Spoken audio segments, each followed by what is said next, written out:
Hello, friends. I hope you're all fine today. Uh, this time I want to talk about Satow's approach to the Romanization of the Japanese language, or transliteration, as he normally called it. But that it comes to the same thing, since it's putting the Japanese language into alphabet. Um, and what I want to do is read from a paper which he gave to the Asiatic Society of Japan in 1879. Well, um, it was published as with the title "On the Transliteration of the Japanese Syllabary, Transactions of the Asiatic Society of Japan 7, Part 3, June 1879, pages 226 to 65. So that's where you'll find it if you wish to look for it. And yeah, Satow was very interested in the Romanization of Japanese, and it wasn't fixed at the time when he was writing or publishing his paper. So without further ado, I would like to share his paper.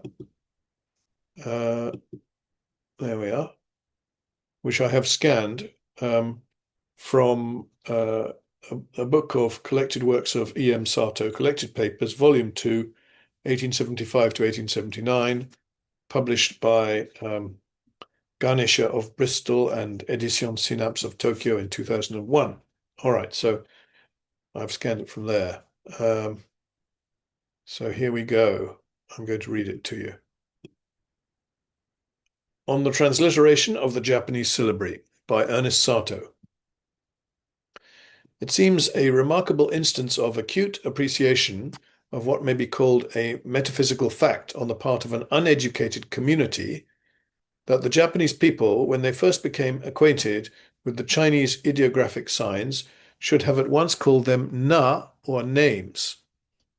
James Mill has devoted a chapter to the subject of naming, at the end of which he pertinently summarizes the matter by saying that spoken language is the use of immediate marks of the ideas, written language is the use of secondary marks of the ideas.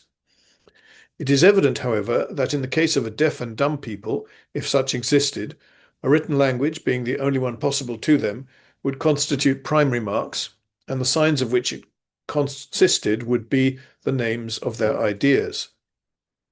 In fact, as far as the essential purposes for which they are suited is concerned, spoken words and written characters, whether independent ideographs or combinations of phonetic symbols, are equally names, perceived in one case by the sense of hearing and in the other by the sense of sight.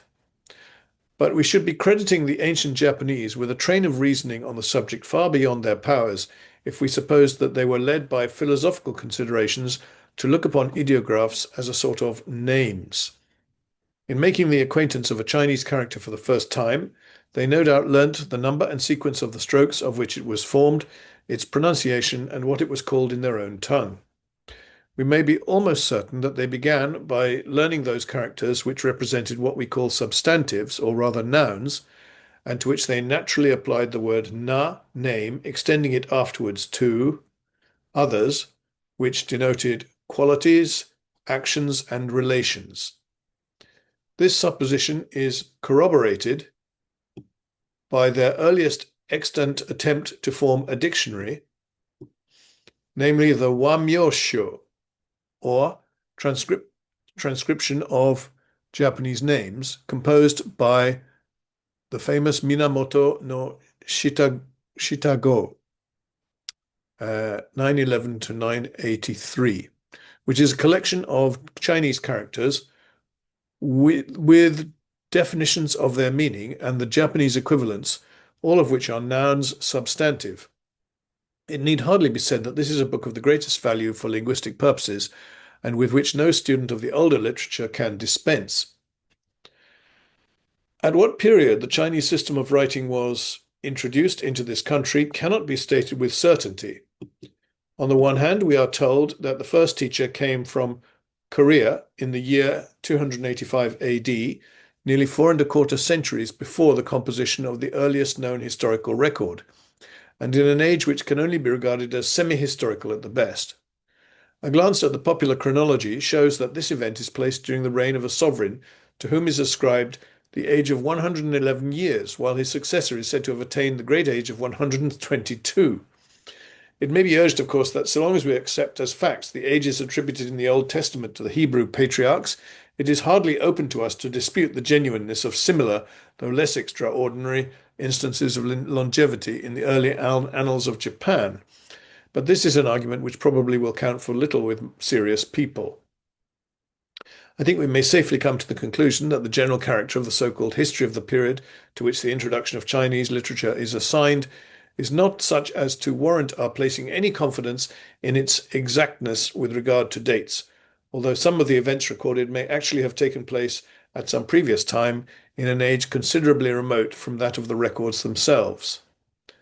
We have in the Kojiki, 711 AD, the positive statement that the 1,000-character composition, Senjimon, was one of the, and then there's a note here, footnote, regarding 1,000-character composition. Motowori in the Kojiki Den, volume 33, page 27, quotes a note appended to a Chinese variorum edition of the Senjimon, which gives the following account of the origin of the book. Wu Qi, 265 to 290, of the Qin dynasty succeeded to the Wei dynasty, and while he was at the city of Luqiu, an official named Chung Yu made this composition and presented it to the emperor, who was so delighted with it that he kept it always close by him. When the last of the Qin dynasty was expelled by Wen Qi of the Sung dynasty, he fled for safety towards Tanyang, having the 1,000-character composition with him in a cart.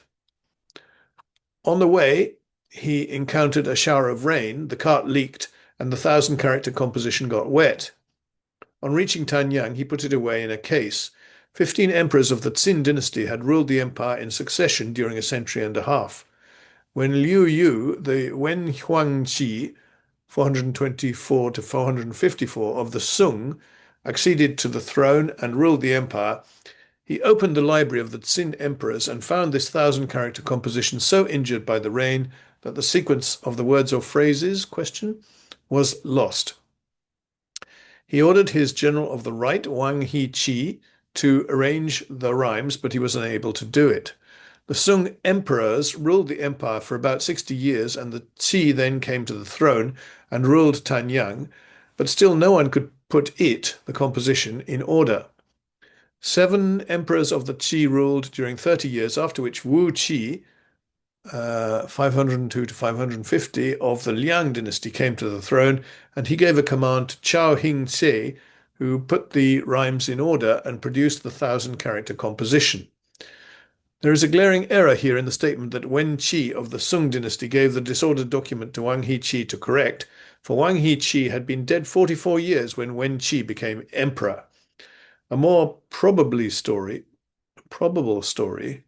is that it contained in the Nanshi Bungaku Bo, see Wiley's notes on Chinese literature, page 17, that Liang Wuqi, died 549, had in his possession 1,000 Chinese characters which had been written by the celebrated calligraphist Wang He-chi, and that he gave them to Chao Hing-tse to put into rhyme. See Mayer's Handbook, Article 68. Mr. Mayer says that Wang He-chi wrote the 1,000 characters for Liang Wuqi, from which it would naturally be inferred that they were contemporaries, but the former died in 379 and the latter lived to 549, 170 years later.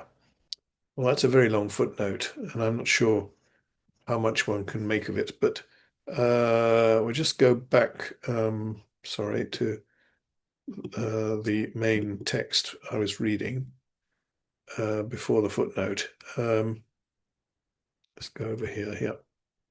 We have in the Kojiki 711 AD the positive statement that the 1,000-character composition Senjimon was one of the, sorry, first books brought to Japan by the Korean Wani, along with the Lunyu or Confucian Analects. And we know positively that the former book did not exist in its present form before the reign of Wu Qi of the Liang dynasty, 502 to 550, so that it certainly could not have reached Japan by way of Korea much before the middle of the 6th century AD. But if the fact that this book was amongst the very first brought to the knowledge of the Japanese about that time or later be true, it is not unlikely to have been handed down with greater accuracy than the mere date, and we need not be surprised at the name of the book being recorded in the year 711, even if the precise date of its importation were no longer known. 711 or 711, if you will. Thus, if the Confucian Analects and the 1,000-character composition reached Japan together, as we are told they did, and were the means of introducing Chinese literature into Japan for the first time, that introduction cannot be older than the middle of the 6th century. Against this theory is to be placed the statement in the Nihongi, 720 AD, that in the year 403, or over 3 centuries earlier, historiographers were appointed for the first time to all the provinces to record words and events, which, if exact, leads to the inference that at the court such officials had existed before that date. In a paper which I wrote a few years ago entitled The Revival of Pure Shinto, which was reprinted in the 3rd volume of our Transactions of the Asiatic Society of Japan, that is, I quoted this statement without qualification, as if I accepted it as historical truth, and I am not at present prepared to disprove its accuracy, although less disposed than formerly to accept it with implicit faith. A special study of the Nihongi and Kojiki would be necessary to enable us to draw the line between the semi-historical and historical in those records. It certainly appears most probable that Chinese literature and the art of writing were mainly communicated to the Japanese by Buddhist priests, although not first introduced by them, and to this cause is to be traced the prevalence in the early literature and in the spoken tongue of the people of that variety of pronunciation of Chinese words known as Go-on, which was then and has continued down to the present day to be taught and used by the Buddhist priesthood, while the classical variety, or Kan-on, is a later importation. When Chinese literature was introduced into this country, the Japanese at once set to work to learn how to read and to translate it into their own language. The Buddhist scriptures, though written in Chinese characters, contained a great deal that was mere transcription of Sanskrit or Pali, and it was more important to be able to repeat them than to understand their meaning.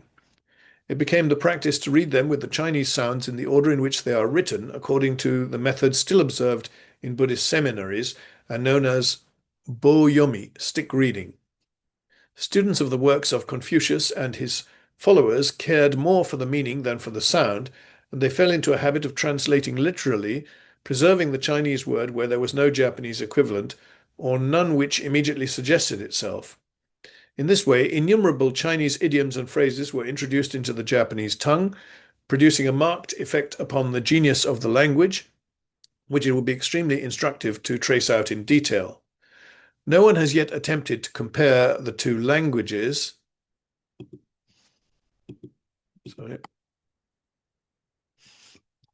And to distinguish those similarities of modes of expression, which are due to the influence of the Chinese language upon the Japanese through the medium of literature, from those which appear to be spontaneous coincidences. Moving their fingers up and down the page as they turned the original into Japanese, they found it convenient to devise marks for the particles and terminations of the verbs, in order to assist the memory, others to show where a character was to be translated or to be read with the Chinese sound. Whether a character was to be translated or to be read with the Chinese sound. In modern editions of Chinese works intended for the use of learners, these purposes are served by what are known as sutegana. But before the kana had been invented, certain dots or small strokes were employed, placed at different parts of the square which a Chinese character might be imagined to occupy. Thus, a dot in the center of a character denoted no, of, One at the upper right-hand corner, wo, the sign of the objective case. Another a little lower down on the right-hand side, koto, thing. One at the upper left-hand corner, the particle ni, and so on. These dots and marks are called the wo koto ten from the values of the first two in the square. Books have been preserved in manuscript form which are marked in this way, one being a copy of the Sandaikaku regulations of the three reigns, another the classic of filial piety, which shows that these marks were still in use long after the invention of katakana. It may here be noted that the earliest prose written in ordinary kana is the Kokinshu, about 922 AD. The only extant kana up to that period are those in the Kojiki, Nihongi, Manyoshu, I think, Kogoshu, and perhaps the Ingishiki, in all of which the entire Chinese characters, or Manyogana, are employed to a greater or less extent. Of course, the kana in the Kojiki and Nihongi are the earliest examples of the use of Chinese characters by the Japanese as phonetic symbols, and next to them come the poems of the Manyoshu. Various systems of wo koto ten appear to have been used by the different schools of Chinese learning and by the numerous sects of Buddhists in their monasteries, many of which were, in their latest state at least, posterior to the invention of the katakana syllabary, of which use is made in far by the greater number known. The 495th volume of Hanawa's Gunshio Ruiju contains several specimens, and the Waji Dai Kwansho, a single system, and from a comparison of these with two other collections in manuscript, it appears that the purest examples of the contrivance are those of the Sugahara and Kiyohara families of Chinese scholars belonging to the court. It seems that these families had each two sets of marks, one employed in reading the classics, the other only used for historical works and general purposes. So long a period has elapsed since the use of kana superseded the wo koto ten, and so great the secrecy which was observed with regard to them by the rival schools, that considerable differences exist among what purport to be copies of the same system. As a specimen of them, the wo koto ten of the two families and a facsimile extract from the classic of filial piety, in which they are marked upon the Kiyohara system, are here given. The katakana in the later are a modern addition to the manuscript from which the copy I have used was printed. The idea of using Chinese characters to spell Japanese words evidently originated from the study of Chinese versions of Buddhist sacred literature, in which a great number of Sanskrit or Pali words, I believe it has not yet been determined which language was the original of these translations, were transcribed by means of Chinese characters employed merely as phonetic symbols. Not a few of these words survive to the present day in the spoken language of the Japanese, and naturally to a far greater extent in the doctrinal literature of the Buddhist sects. No one who thinks upon the subject can suppose that alphabets or syllabaries have sprung in their simplest and most perfect form from the brain of any single individual, however gifted with inventive genius. And the results of scholars have proved that in one instance which concerns us all, namely that of the Roman alphabet, the process of its development from Egyptian picture writing was a very gradual one, which proceeded by steps far removed from each other in time, and that were taken not by one continuous race of men, but by several in succession, occupying different parts of the world's surface, until it came to be what it is now, a very imperfect means, at the best, for recording spoken sounds. This is one of the strongest arguments, and to my mind an argument which would require an enormous amount of positive evidence to shake, much less refute it, against the theory that the Japanese, previous to the introduction of Chinese characters, possess not a syllabary, which would be in natural accordance with the physical structure of their language,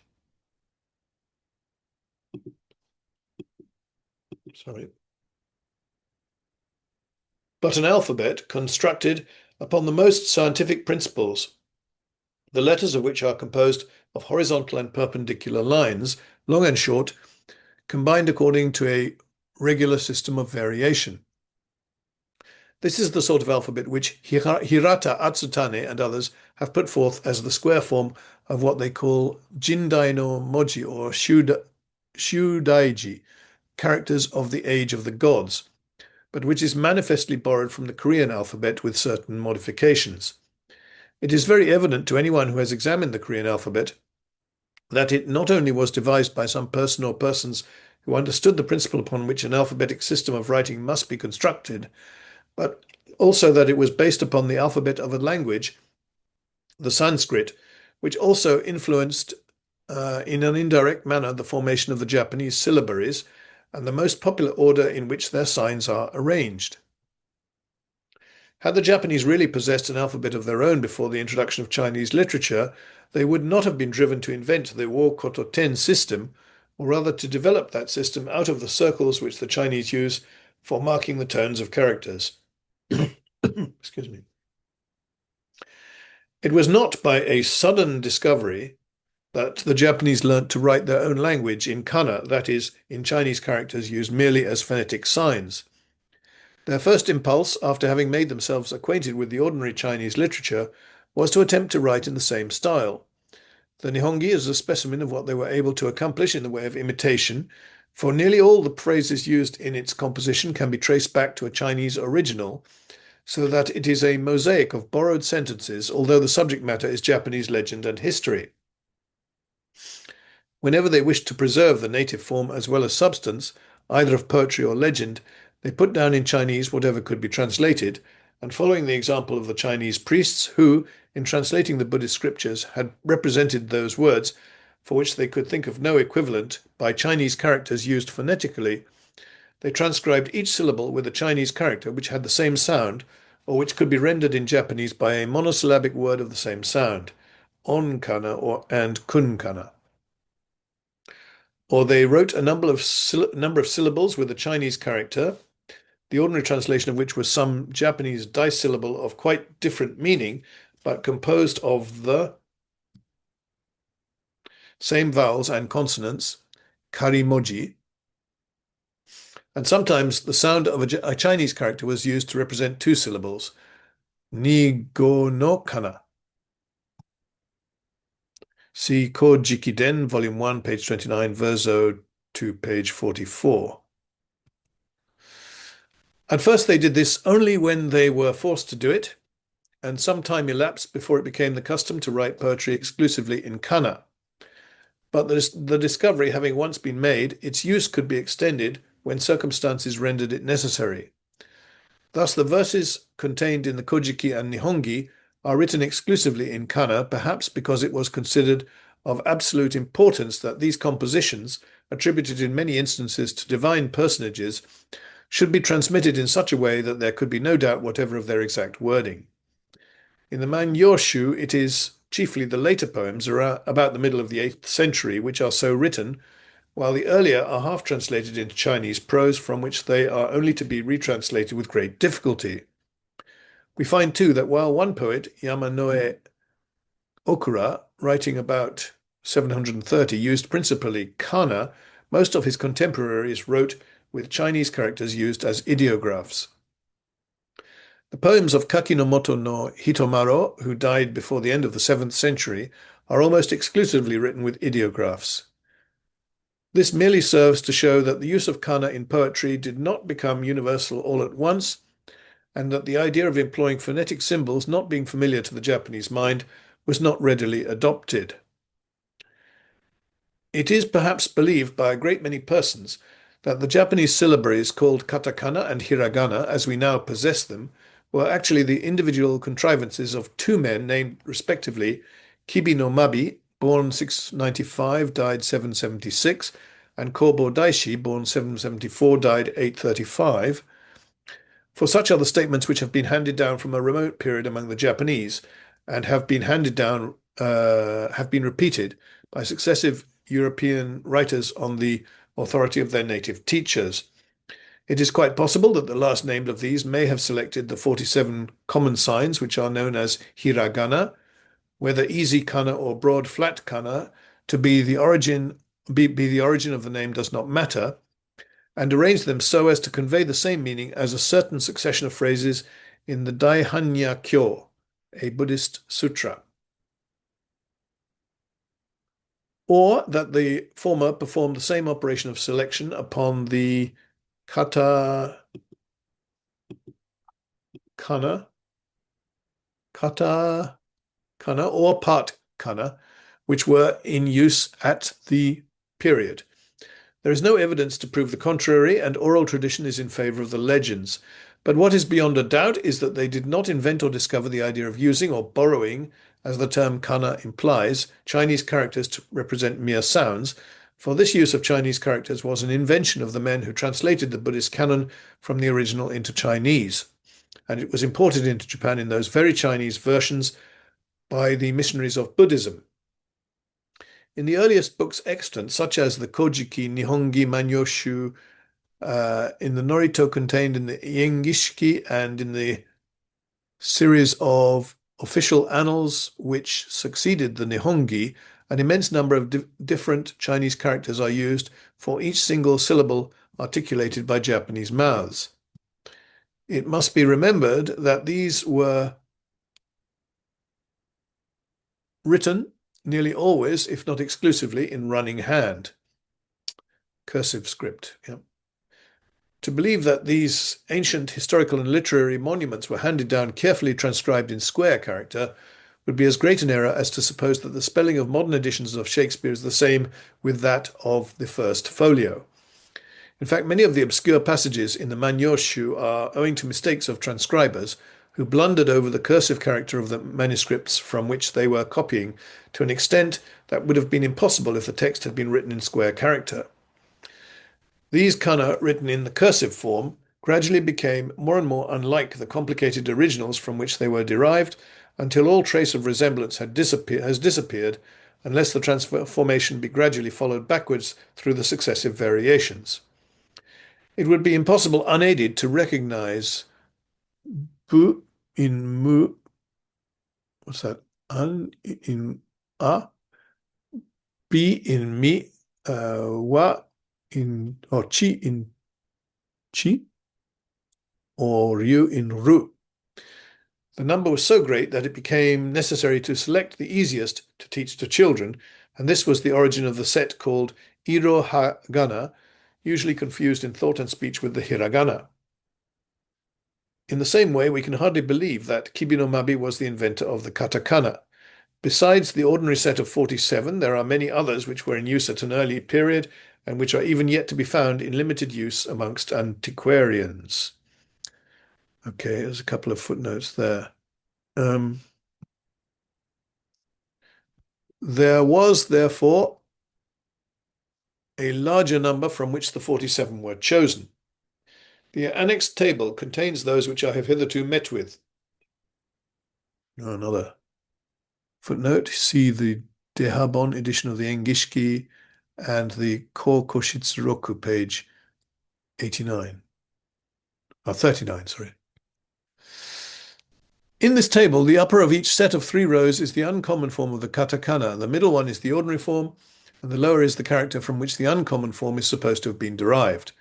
Whether the formation of katakana preceded that of the hiragana is unknown, and recent Japanese writers on the subject seem to have agreed that the point is not likely ever to be determined.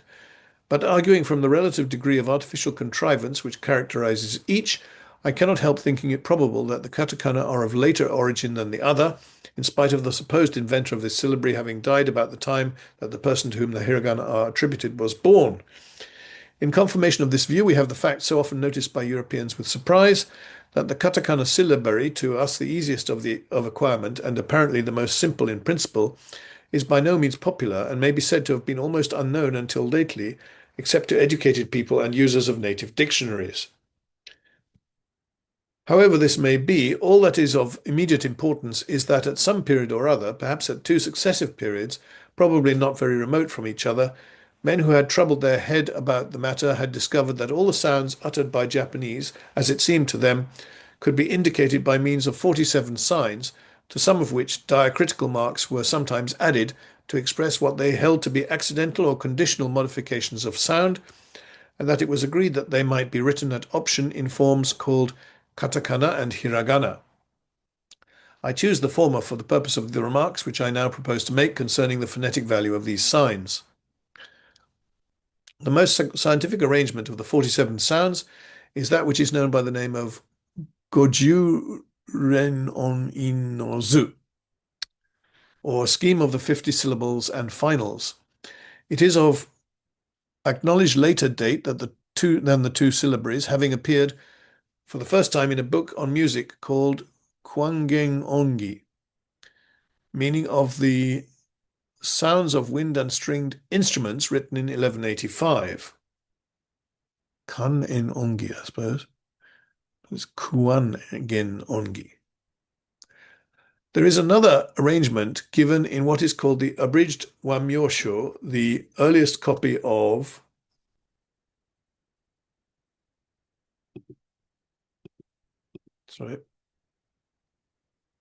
which is dated 1546. When this is translated into katakana, we have only 47 sounds to do the work of 50, and consequently 3 of them have to perform double work in the complete scheme. Some modern grammarians have proposed to use certain signs of their own invention to make good the deficiency, and thus to complete the series of 50, which, according to theory, ought at some time or other to have existed. I shall be able to give good reason later on for believing that the syllabic sounds for which no signs have been handed down formed at one period part of the linguistic apparatus of the Japanese, but it is quite certain that the recognized number of sounds at the time when the 2 popular syllabaries were selected was only 47, exclusive of the final consonant, un, a later formation, and of these 47, 3 have since disappeared from the spoken language, as will appear in the sequel. In order to arrive at a satisfactory set of equivalents for the signs of the Japanese syllabary, 3 axioms must be conceded. Firstly, that for each sign a distinct equivalent be selected so that the equivalent shall represent a single sign, and it shall thus be possible to turn a transliterated word back into the original kana without a mistake. Secondly, that we use such equivalents as might reasonably have been adopted by the Japanese themselves, if at the period when the syllabaries were constructed, the material out of which they were to be formed had been the Roman alphabet instead of the Chinese ideographs, and in cases where we cannot be certain of the pronunciation of that period, that we adopt the modern pronunciation of Yedo and Kyoto. Thirdly, that we shall not use more letters to transliterate any one sign than are absolutely necessary. Concerning the value to be assigned to the letters of the Roman alphabet which we shall employ, a few words are also necessary. If possible, it would evidently be most convenient to take the pronunciation of some single European language for both vowel letters and consonant letters, and say simply, transliterated Japanese is to be pronounced exactly like the language thus chosen. But unfortunately, that is not practicable. The vowels in Spanish seem to me to most nearly coincide with those of the Japanese language, but all the Spanish consonants do not correspond to the Japanese consonants. A compromise is therefore necessary. What are often called the continental sounds of the vowel letters are now generally recognized as the most simple and scientific, namely the values with some variation which they possess in the German, Italian, and Spanish languages. It must be noted, however, that Japanese A and U, and perhaps the other 3 vowels also, are shorter than in German and Italian. If in writing Japanese we were to use OU as in French, U, or OE as in Dutch, for U, the effect would be unsymmetrical, and besides we should then have to write O with O or O. The French and Dutch values of the vowels are useless because insufficient, and in English the representatives of Japanese vowel sounds are for the most part provincial. For consonants, the English value, where it differs from that of continental languages, seems best. About F, H, G, B, D, T, K, M, N, R, S, there is no question.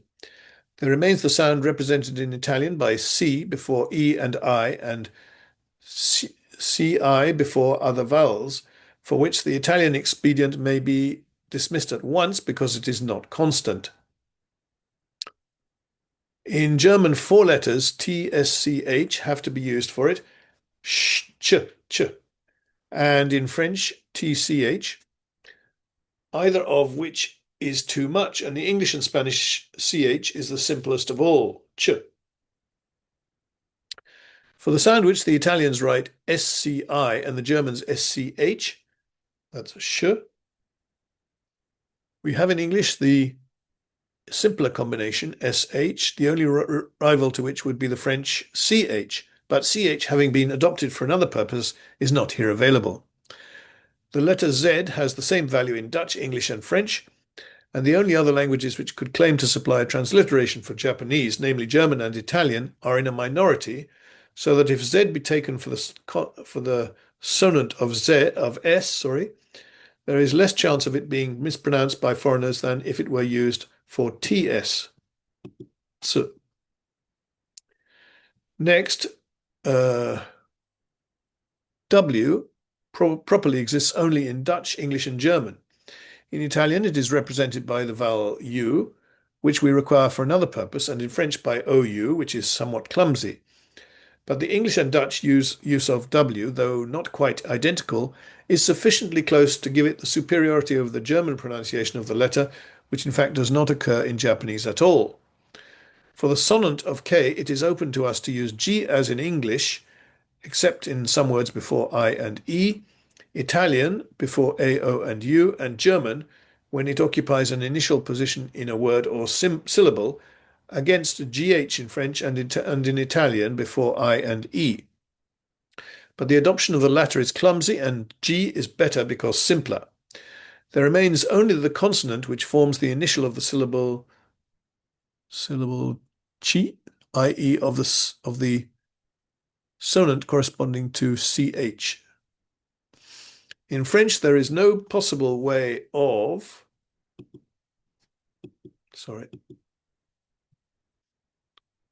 rendering this sound except by G, DJI, and Italian would give us G,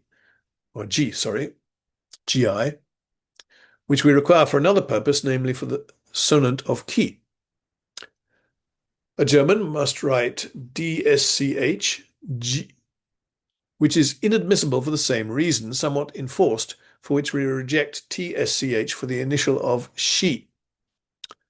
The Dutch language cannot pronounce it, and the English J possesses the superiority of simplicity over the only possible competitors.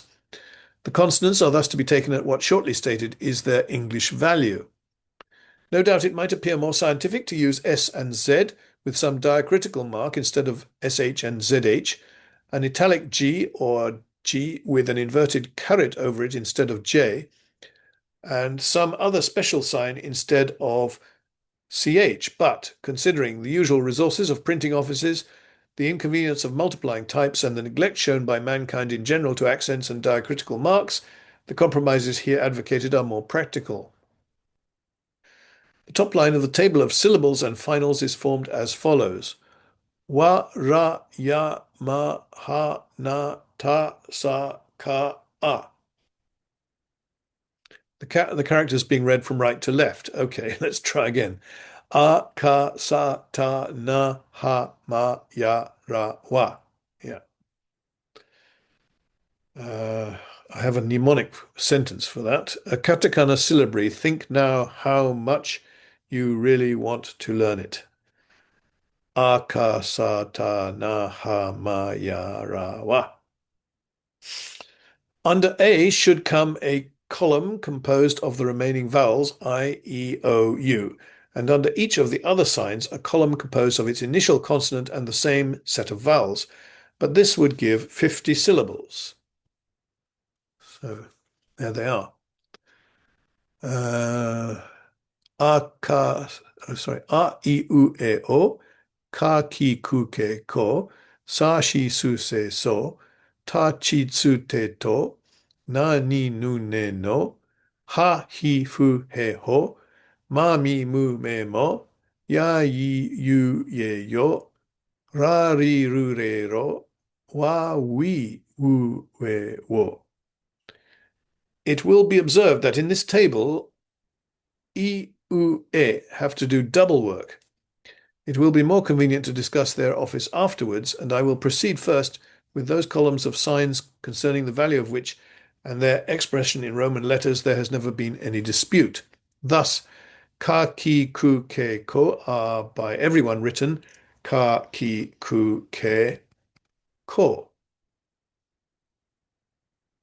Nani nune no, the same, and mami mume mo. No dispute on any of those. Some foreigners have supposed that in rari rure ro they recognized a sound allied more closely to the ordinary European L than to R. But if that pronunciation of the initial consonant of this series resemble L in any part of Japan, there can be little doubt from the united testimony, whether direct or indirect, of foreigners who have had opportunities of hearing the language spoken in various provinces, that something closely resembling R is the most usual sound given to it, and in writing rari rure ro, we shall certainly be in conformity with the most approved practice. The exact pronunciation of this letter and its difference from the R of various European languages are points beyond the scope of the present paper, which is occupied with the consideration not of pronunciation, but of the orthography of Japanese words, spelling. Yeah. The soft or sonant gutturals in Japanese are formed by adding two dots or small circles to the hard gutturals as follows. U, ge, gu, gi, ga. Ga, gi, gu, ge, go. Sorry, going in the other direction. Yes, right to left. In the island of Kyushu, the initial consonant of these syllables is uniformly pronounced G in whatever part of a word it may occur. But at Kyoto and that part of Japan which lies to the east of the old capital, it is only so pronounced at the beginning of words, while it is nasalized when it occurs in the middle of a word. Exceptions to the general rules are formed by the particles ga, which is usually pronounced as if it formed part of the previous word, and by gotoshi and gurai, that is nasally, while in mere reduplications of roots beginning with G as gata gata goro goro, it is not nasalized, gata gata goro goro.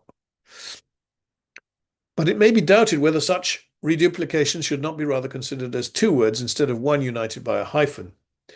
It might naturally be supposed at first sight that this soft guttural should be written G where it is to be so pronounced and NG, when it is to be nasalized.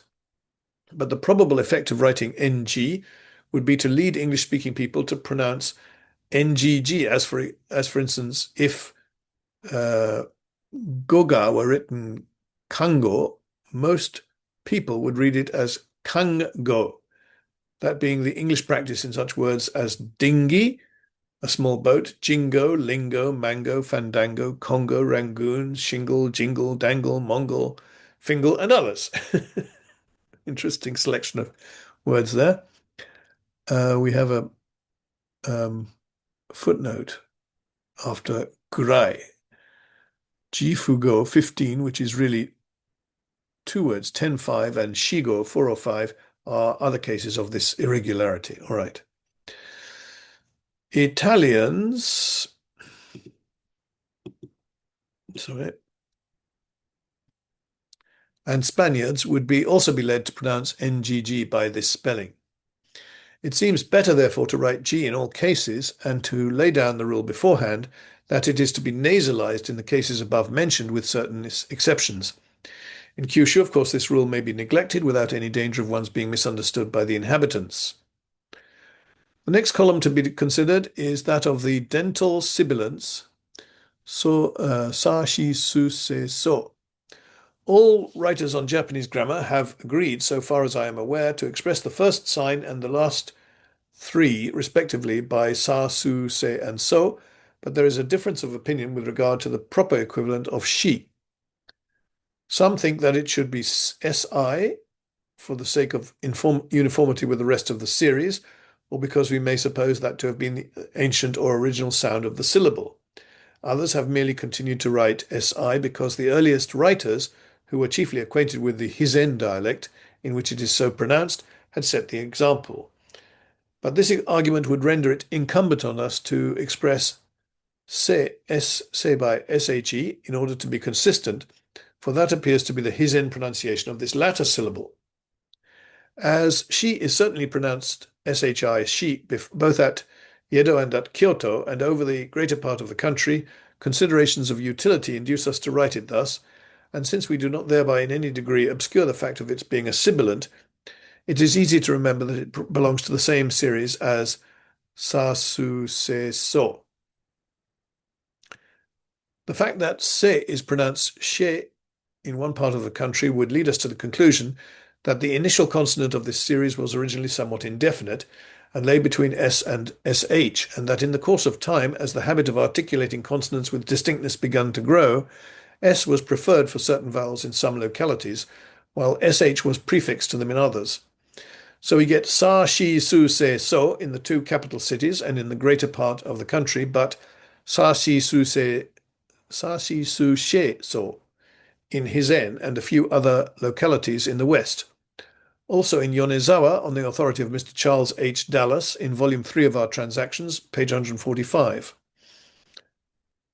To represent the original intermediate initial consonant would be impossible with the Roman alphabet unassisted by diacritical marks, the use of which is always to be avoided if possible, and the best course is therefore in this case to represent the actual pronunciation of the standard speech of the most cultivated part of the population. Right. By adding the sign of the nigori to sashi suse so, we get za ji zu ze zo. There is little difference of opinion among students as to the way in which the first, fourth, and fifth of this series are to be represented, and I know of no one who objects to za ze zo. If she is to be written shi, she, reasoning from analogy, it would appear a matter of course that G must be equivalent to zhi, but as a matter of fact, it is so pronounced over only a proportionately small area and is confined, I believe, to the southern part of Kyushu. Most of us in this country have written it J because the almost universal pronunciation resembles that of J in English. In the different editions of his grammars of both the spoken and written dialects of Japanese, Mr. Aston, William George Aston, has followed the usual practice, and in the second edition of his Grammar of Japanese Written Language, in order to distinguish this J from the precisely identical sound which is given to the initial of G, in other words, to the sonant or soft consonant corresponding with CH, as in child church, he has written the latter syllable DJI, apparently considering that as chi belongs to the dental column of syllables, the introduction of D can give rise to no misunderstanding as to the nature of the sound thus figured.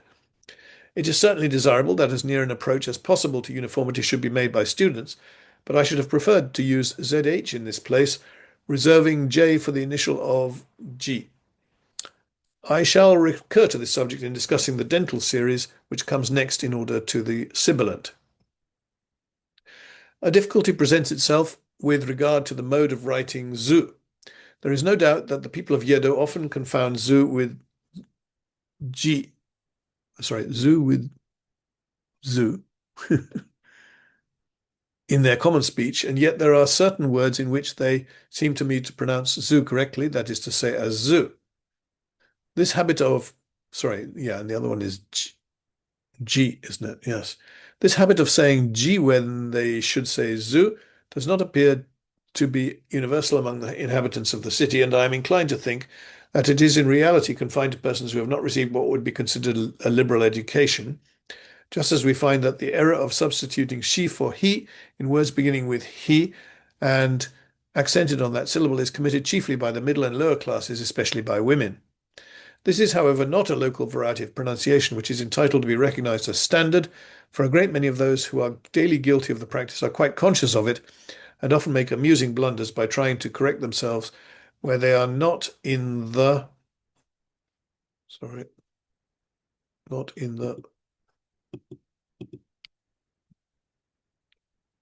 wrong, just like uneducated English people who misplace their H's from a nervous desire to commit no mistake.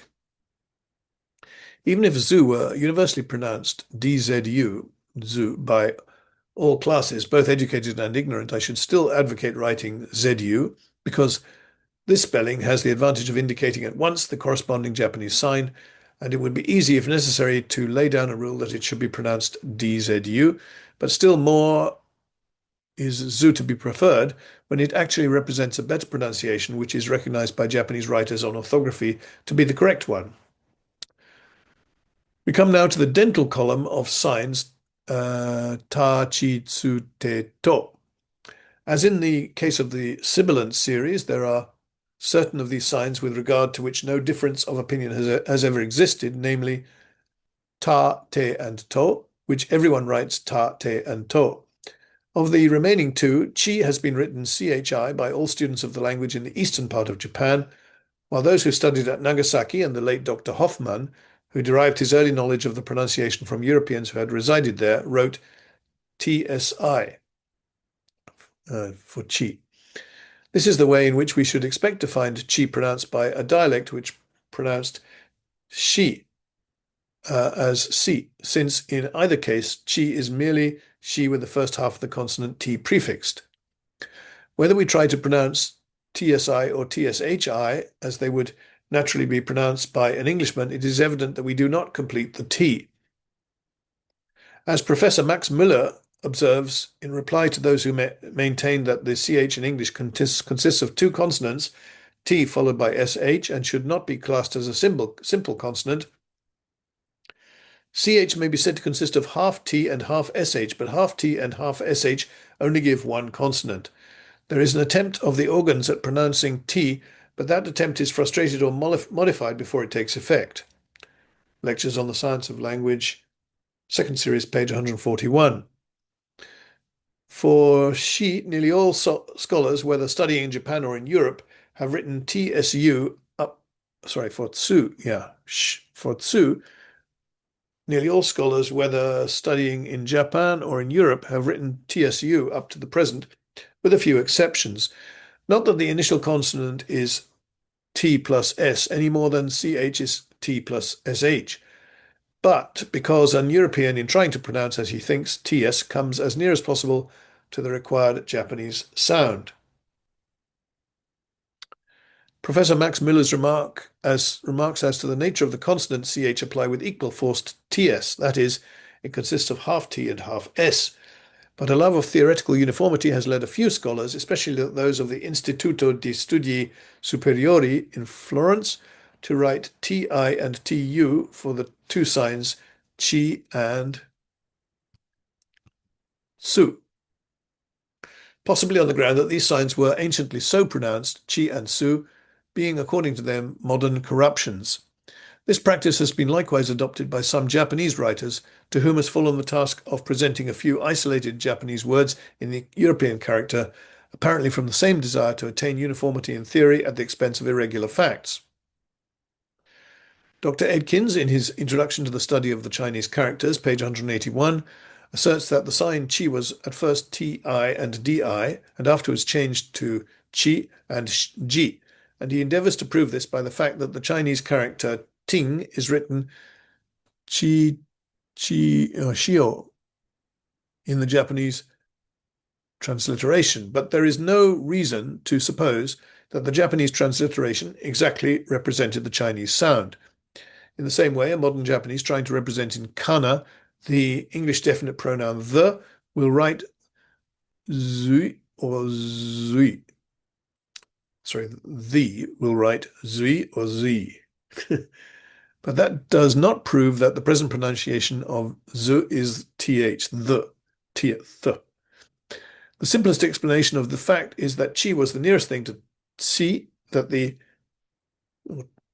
ancient Japanese possessed, but there is nothing to show that they were ever identical. There does not exist any evidence in support of the supposition that tsu and chi are corruptions of tu and ti, and the more probable conjecture is that if this series ever possessed a single consonantal initial common to all five syllables, was intermediate. Maybe it was intermediate between the two consonants which are actually found in the modern language, and that where T occurs, it is a purification, so to speak, of this previously existing indeterminate consonant for which our alphabet affords no adequate equivalent. We cannot be certain of what the ancient pronunciation of the whole series was, nor could we represent it, even if certain of its original nature, and it seems more practical to represent, as it is within our power to do, the modern actual pronunciation of the standard dialects of Edo and Kyoto. The soft dentals are represented in Japanese by the addition of the nigori mark, so da ji tsu de do, and here again there is conformity amongst students with respect to the mode of expressing the first and the last two of the series, which are universally written da, de, do. Those who express the hard or surd syllables chi and tsu by ti and tsu naturally write the corresponding soft or consonant syllables di and du. Most Europeans who have studied in Japan have used dzu for zu and ji for ji, ji for ji, with the exception of Mr. Aston in the second edition of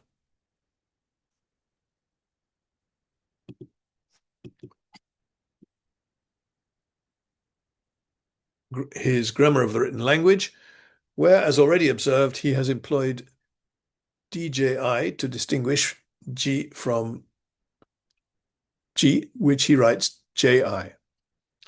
Some mark of this kind is manifestly desirable, for nothing could be more misleading to any student who wishes to reconvert a transliterated word or text into the original signs than the practice of rendering the soft sibilant and the soft dental before I in the same manner. In English, J, as we pronounce it, denotes the soft sound, the corresponding hard sound to which is written CH. And if we represent chi by CHI, it seems most consequent to use JI for G. Although G of the sibilant series is also pronounced G throughout nearly the whole of the country, it is evident that this is not its correct value, which should be Z or ZH, or at least something between them. And therefore, in a system of transliteration based as far as consonants are concerned upon the English use of the Roman alphabet, J should not be used to denote the corruption of Z or ZH, but should be restricted to its proper function of representing the sonant, which corresponds to the surd CH. In Professor Max Müller's physiological alphabet and in his transcription to the Sanskrit alphabet, J is employed in this manner, which I venture to think furnishes an additional reason for our adhering to the use of G for the syllable G. At the same time, in coming to a decision on this point, we must not leave out of sight the great recommendation of Mr. Aston's method, namely that while completely distinguishing between the two syllables, it enables us at once to sound them both according to the pronunciation most in vogue at the present day. There is a third series, the initial consonant of which was originally too indefinite to be represented in an exact manner by any consonant belonging to the Roman alphabet. It is the series ha, hi, hu, he, ho. From the fact that the sounds represented by these signs readily pass under certain circumstances into the hard and soft labials pa, pi, pu, pe, po and babi, bu, be, bo, it appears to be a matter of course to include them also in the class of labials, and in the west of Japan, in the province of Hizen, as well as in Oshu in the north, they are actually pronounced as nearly as possible fa, fi, fu, fe, fo. The early Christian missionaries in the 16th century seem to have been most familiar with dialects which followed this practice, and the first modern European writers on the Japanese language, who derived their knowledge chiefly from Nagasaki, naturally used F as the initial throughout the series. Their example was likewise imitated by European students of the language, who, never having visited the country, had no opportunity of hearing the pronunciation of educated residents at either Yedo or Kyoto.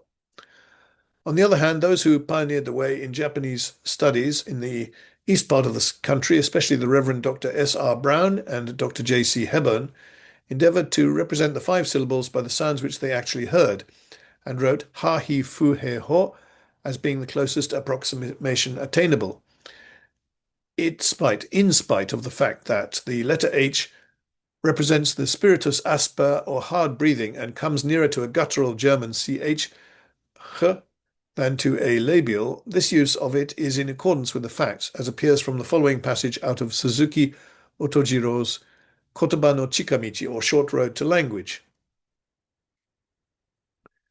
In all ages and in all countries, ha, hi, fu, he, and ho have ever been the origin from which all other syllables and finals have sprung.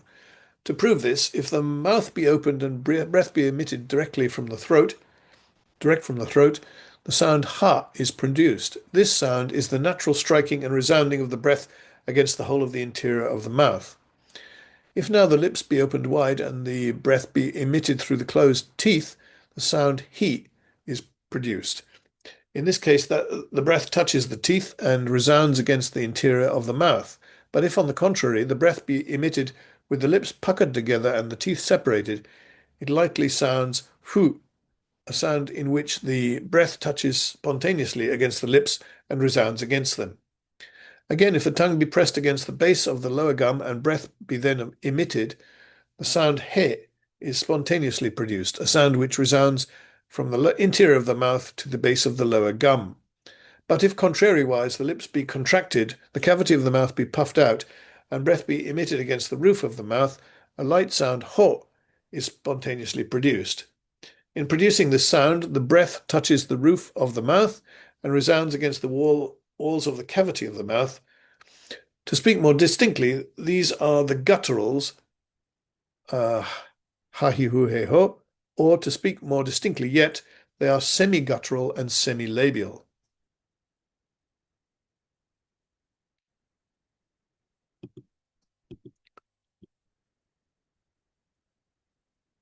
From this extract, it clearly appears that whilst, in the opinion of the Japanese writer, the whole series partake of the nature of labials, the four syllables ha, hi, he, and ho are produced mainly by the resonance of the breath against the walls of the cavity of the mouth, while fu is due to the impact of air upon the lips.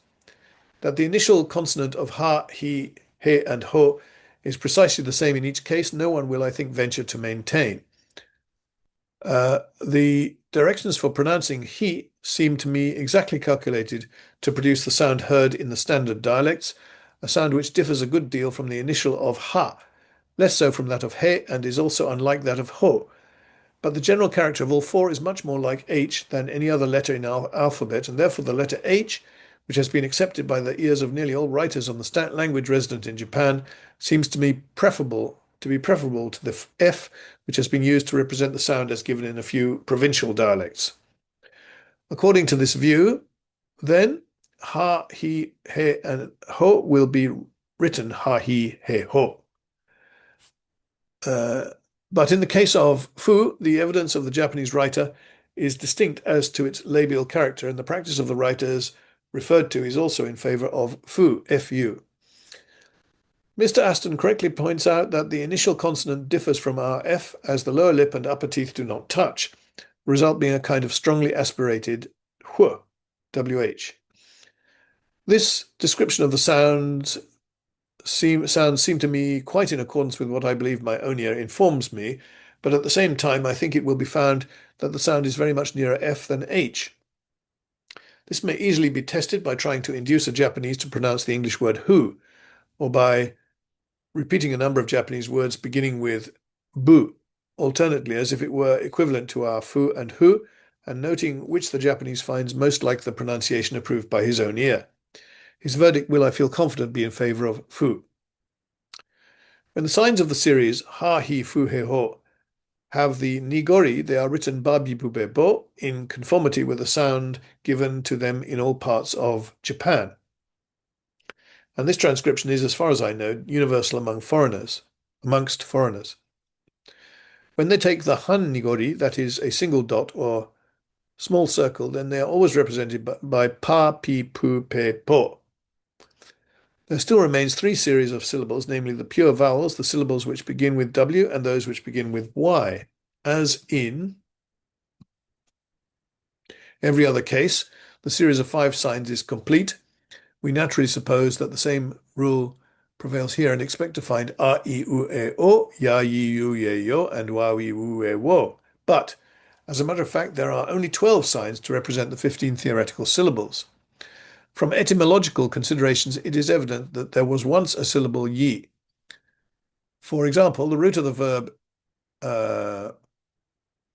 iru, to shoot, is identical with the radical of yumi, bow, and with ya, arrow. Ime, the archaic form of yume, dream, must have been yime before it came to be pronounced ime. The root of kuiru, to repent, was kui, and that of oyuru, to grow old, oi. It may even be heard at the present day, not as an initial, but in the middle of certain compounds of Chinese origin, like kuan, official, kon, marriage, pronounced kan yin by many people. Kanyin, kanyin. In the same manner, it can be shown that u represents a primitive wu as well as the simple vowel u. Thus, for utsutsu, actually the Manyoshu has wotsutsu, volume 17, part 2, page 11. Wasagi for usagi, hair, volume 14, part 2, page 26, verso. Woso for uso, falsehood, volume 14, page 2, page 20, part 2, page 23, verso. Wosoro instead of uso, falsehood, volume 4, page part 2, page 8. The Wamyosho gives woso for the otter, originally called uso, volume 18, page 17, v. Attractilis ovata is called wokera in the Wamyosho, while in old poetry we find the form ukera. It is not possible to say with certainty which of these is the older form, though from the frequency with which an archaic u becomes o in the more modern form of the language, we may conjecture the same to have happened here by a wu being changed into wo. As an initial, u could not have passed into wo. The antecedent of wo must have been wu. Whatever may be the opinion held as to the proper equivalent of u, it cannot be doubted that the roots of verbs which have their conclusive forms in u, like miyuru, to be visible, oboyuru, to have a sensation, moyuru, to burn, koyuru, to pass over, hayuru, to grow, tayuru, to cease, nayuru, to bend, iuru, to cure, fuyuru, to increase, sayuru, to ring, kiuru, to vanish, hiuru, to be cold, must have ended in ye as mie, oboye, moye, koye, etc. At the present day, over the greater part of the country, u as an initial is pronounced ye, and it is only, as far as I am at present informed, the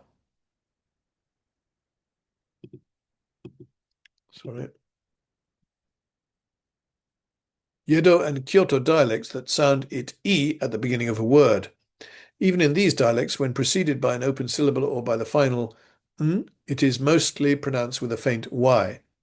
Nevertheless, all the earlier writers on grammar and etymology, such as Mabuchi, Motoori, Suzuki, Otoziro, and their followers, always held the view that it was part of the simple vowel series and ranked it accordingly with a, I, U, chi, or a, I, U, O, or O.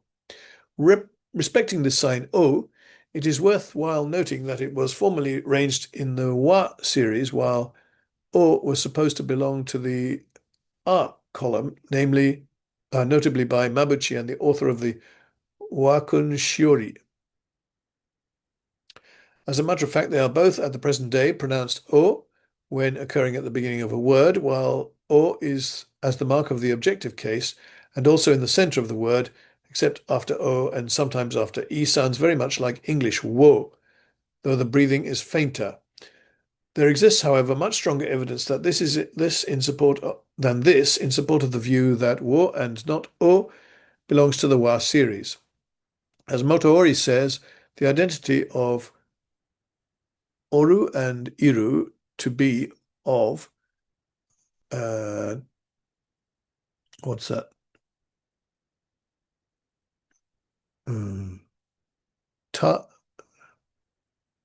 Tawayame and Taoyame, gentlewoman, Wananaku and Onanaku, Tune, proves that O and E and U belong to the same series, and as it has never been disputed that that wa is wa, and we it follows that wo must be wo. On the other hand, uki and iki, meaning breath, must both belong to the same set, that is, of the simple vowels. Besides this, it can be shown that the original pronunciation of the character, what's that character? I can't read it, from which o is formed was o, and that of from which wo is derived was wo. Tricky stuff. It has been usually held until lately that the katakana sign yu is developed from the Chinese character e. And also that the ancient, at least that's where e, I think, is the way it's read, I think, and also that the ancient pronunciation of the Japanese equivalent word being e, this abbreviation was employed as the phonetic sign of the syllable e. The Wamyosho says the Japanese name for e is a different one, different kanji. That is, the pronunciation of the corresponding Japanese word is identical with that of the character e.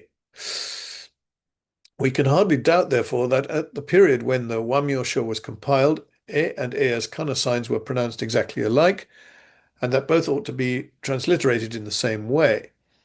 Here the question thrusts itself in, did not the selection of 47 signs of the syllabary, and consequently the loss of either e or ye from the language, precede the compilation of this dictionary?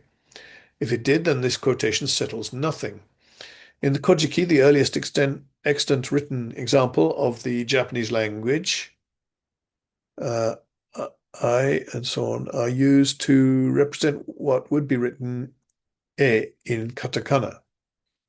And yet of these four, the first must originally have been pronounced e and the second ye, according to the corresponding Chinese sounds, while of e, both being kun kana, it does not appear at first sight whether they were used for e or for ye.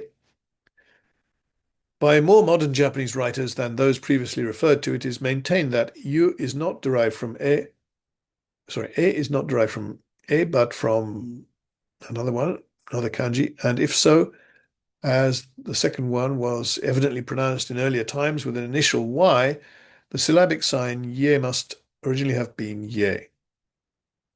Ohoishi Chibiki in the Gengente, or Ladder to the Origin of Words, places all words beginning with ye, excepting only yeru, to get, under the y column, and amongst them consequently the word ye, so that if he be right, the sign ye, even if derived from ye, is nevertheless properly ye. Motowori and Suzuki are the most conspicuous advocates of the view which assigns to ye the value e, and the latter has proposed to use for ye another sign, the lower half of e, which he considers to represent a sound belonging to the y series. On the other hand, it is maintained by Ohota Kata in the Kango Onzu, by Katayama, author of the Tetsuji Hen, an excellent spelling book by Shigida Toshiharu in the On-in Keimo, and by Hori Hidenari, one of the greatest living authorities on Japanese grammar and etymology, that the proper sound of that kanji is e, and their opinion is corroborated by the kanji lexicon, which gives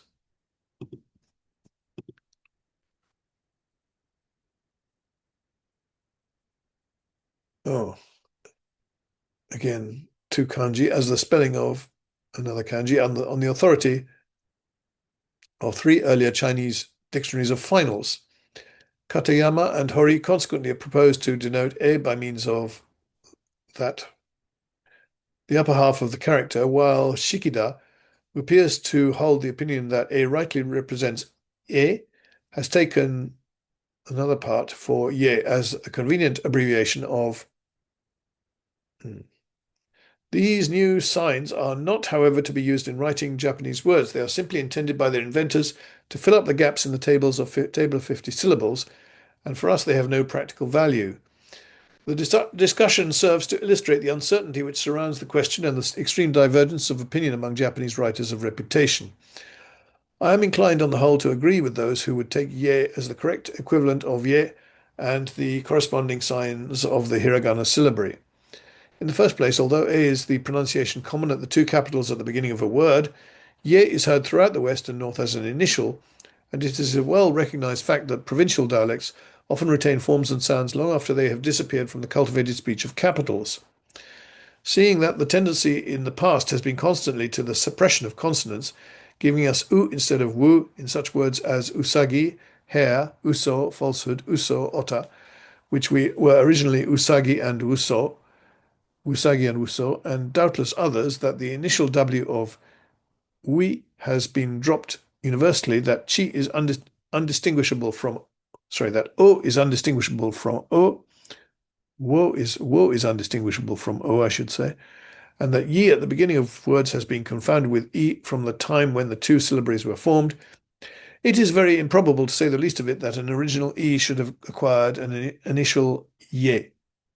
In other words, if if a had been the general pronunciation at any period, it is difficult to believe that it could have been supplanted by ye throughout half the country, and the most natural conclusion, therefore, is that ye represents the sound prevalent when the person to whom the iroha is attributed selected the 47 characters of the hiragana, which he believed were sufficient to represent all the pure sounds of the Japanese language. Besides, it is acknowledged by all native scholars that a hiatus between two vowels in the middle of a word is contrary to the habits of the Japanese language, and that oboe, moe, koe, hae, and so forth are impossible. The true pronunciation of these roots must, according to this view, have been oboe, moye, koye, hae, and so forth. Another proof is afforded by the Makura Kotoba, or pillow word, uchiyosuru, and an alternative of which is uchisuru, uchiyosuru. It is evident that o must here be read ye, for ye is not interchangeable with a, but only with syllables beginning with y. So uchiyesuru. So the apparent cases of the occurrence of the vowels not directly preceded by a consonant in any part of a word except the beginning are fully explained by shikida. On these grounds, it appears to me advisable to write ye for e and the corresponding hiragana signs. Consequently, I propose to transcribe as follows: o, u, I, a, or a, I, u, o, ya, yu, ye, yo. The remaining four sounds of the 12 belong to the W column. W best represents their initial consonant, which is, however, much softer and less positive than the same letter as usually pronounced by Englishmen. In modern times, at least in the standard dialects of Kyoto and Edo, three of them have, when occurring as initials, lost the consonant, namely ui, e, and o, which are pronounced exactly like I, E, and O. In those dialects which still pronounce ye as ye, the sign has likewise that sound. The fourth, u, still retains the initial w in Japanese words. Wo.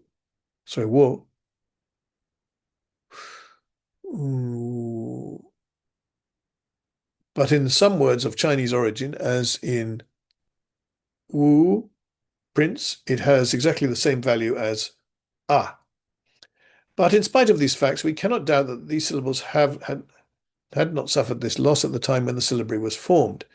It is clear from the cases of I, U, and E, which also represent the lost syllables of Yi, Wu, and E, that the framers of the syllabary were guided by actual contemporary practice and were not influenced at all by considerations of etymological theory, and they would not have gone out of their way to adopt two sets of signs, wo and u, o and I, e, ye and e, if there had been only one set of sounds to be represented.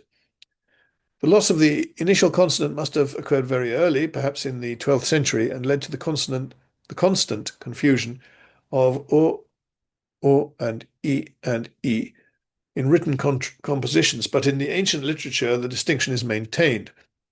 Although no difference is made in pronunciation at the present day, the labors of recent etymologists have restored the correct spelling both of native Japanese words and of words borrowed from the Chinese, and it seems advisable, therefore, to write wiwe and wo for I, E, and o in order to avoid ambiguity. Wiru to be and iru to shoot, waru to be and oru to weave are pronounced exactly alike. But it is obviously advantageous to avoid in writing by this simple means the ambiguity which exists in speaking such words, for though a question addressed to a living speaker serves to clear up doubt, documents can give no explanations other than those which appear on their face. There is a difficulty in the case of e and e which at present I see no means of surmounting. In the west and north of Japan, the few indigenous words which begin with we are pronounced as if they were written with e, that is, according to the practice of that part of Japan, as ye. I have said that it is difficult to suppose that A could have acquired an initial Y, and yet this is what must have taken place if we in becoming Ye first dropped the W, as it has done in the East. Is it perhaps to be explained by saying that W passed directly into Y? I must confess, however, that I know of no evidence to support such a theory. The solitary example of Eru to get becoming Yeru gives no truth, for we may easily suppose that a single case of E was likely to get confounded with the numerous cases of initial Ye. Lastly, there is the sign N in hiragana, which never occurs except at the end of a syllable or word. In the kanji so onko of Motowari, it is suggested that the hiragana sign N is derived from a cursive form of, or from the hiragana, and the katakana so from ni, from ni, sorry. Okada Masumi, author of the Kana-ko, prefers to derive Un from the cursive form of, while Arawi Hakuseki looks upon both Un and Un as identical with the Devanagari Anunasika. Okada is inclined to agree with Arai as far as the katakana symbol is concerned, and if mere resemblance of form were to decide the question, we must allow that there is considerable reason for accepting this view, in preference to that of a single writer who refers it to. In any case, both signs are of much later date than the rest of the two syllabaries. In the Manyoshu, we always find a sign which can only be read mu, where in the later language we should have un. And of course, n and n, which occur in modern translations of the Manyoshu, are no indications of the pronunciation of the original. It is also evident that it was invented after the Japanese transliteration of Chinese words had been fixed, since if it had already existed when Chinese words began to be written in kana, it would have been naturally used as the equivalent of the Chinese final consonant, ng, which it most closely resembles in sound. The fact is, however, that the vowel u is employed for this purpose, and such words as chang, tang, tong are written chio, to, that being the nearest approach which the existing syllabary enabled the Japanese of that period to make. Even in the pronunciation of modern Japanese, a slight nasal twang is sometimes given to u. The Chinese words which at the present day are written with the final n formerly had mu in its place. From the fact that the ancient future ending mu has changed into n in the later forms of the language, it might be hastily inferred that the origin of n was mu in all cases, but it is easy to show that such an inference is incorrect. It often occurs merely as a strengthening of the following consonant, as in mukinde to be distinguished for nukide, in kangami to consider for kagami, in the negative conditional termination, zuaba instead of zuba, also in such names as bungo and bingo, properly bugo and bigo. As a corruption of mi, it is very common as ason, a title for asomi, kindachi, nobles for kimitachi, kanzashi, hairpin for kamizashi, and in the colloquial participle of verbs in mi as tanonde for tanomite, asking, yonde for yomite, reading. Mo also becomes n as in nengoro for nemogoro, earnestly, ni as in nanzo for nanizo, something, ikan for ikani, how, ri as in kudan no gotoku as above for kudari, ohannu finished for oharinu, ru as anmeri for arumeri seems to be, ha in warambe boy for warahabe, he in mondo water carrier for mohitori, kurando a keeper of the wardrobe for kurahito, akindo merchant for akibito, and the colloquial participle of verbs in be as oyonde for oyobite, reaching, tonde for tobite, flying, and ho as in hotondo, nearly, for hotoboto. The un, which is a corruption of mu, is, however, far commoner than the un from other sources. It has been hitherto the custom of most, if not all, Europeans and American students of Japanese to transcribe the signs un and un by the letter n. Perhaps there would be little reason to object to this if the n never occurred except at the end of a word, provided that readers would always bear in mind that this N, when followed by a vowel or by Y, W, sorry, H or F is to be pronounced somewhat like the French nasal N. The difficulty of inducing people to remember this fact on every occasion would be most effectually avoided by adding some mark to the letter N, which would at any rate suggest to the reader that it differs from an ordinary N. The most convenient method of doing this is by using un, a form which is found in most ordinary fonts of type, while any other sign we might elect to use would have to be specially manufactured. It may be said that, after all, readers will easily learn that n at the end of a word is to be pronounced as in French, and that consequently we do not require a special sign. But the answer to this is that in a large number of common words of Chinese origin, the sign n occurs in the middle, followed by a syllable beginning with a vowel, and that in that position it is impossible, without having previous acquaintance with a particular word, to know how to pronounce it, if n in the transliteration is represented by simple n. For instance, what chance would there be of a correct pronunciation being given at first sight if, what's that? Koi, friendliness, gain, origin, tenon, heavenly grace. Can't read that. Enbiki, con, what's that? Kekkon, marriage.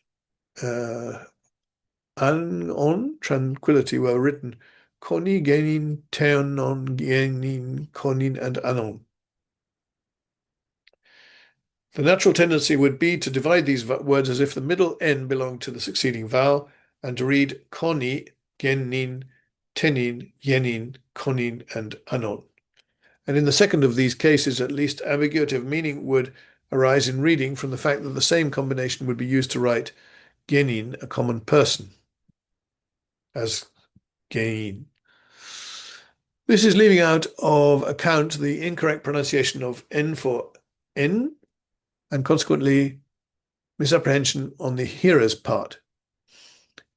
A suggestion has been made that the difficulty might be got over by the use of a hyphen and by writing Konyi, Genin, Yenin, and so forth, but the objection to this plan is that the hyphen would convey an erroneous idea of the character of these words, which often are not compounds in the usual sense of the term, besides rendering the hyphen useless for purposes to which it is more appropriate. Some modification of N is certainly a more fitting means of representing the sound, and we are obliged to take that which we shall have the greatest chance of finding in the printing offices to which we have access in the East. The fact that N before a labial, except H and F, is pronounced M, and N before a dental do not affect the question. That is a rule of pronunciation which will have to be learnt among the rest. For whatever system of transliteration to be adopted, whether phonetic or in accordance with the kana, some such rules will have to be learnt before a sentence can be correctly pronounced. From the foregoing considerations, it appears that the following is a rational and convenient method of transcribing single kana signs. What's this?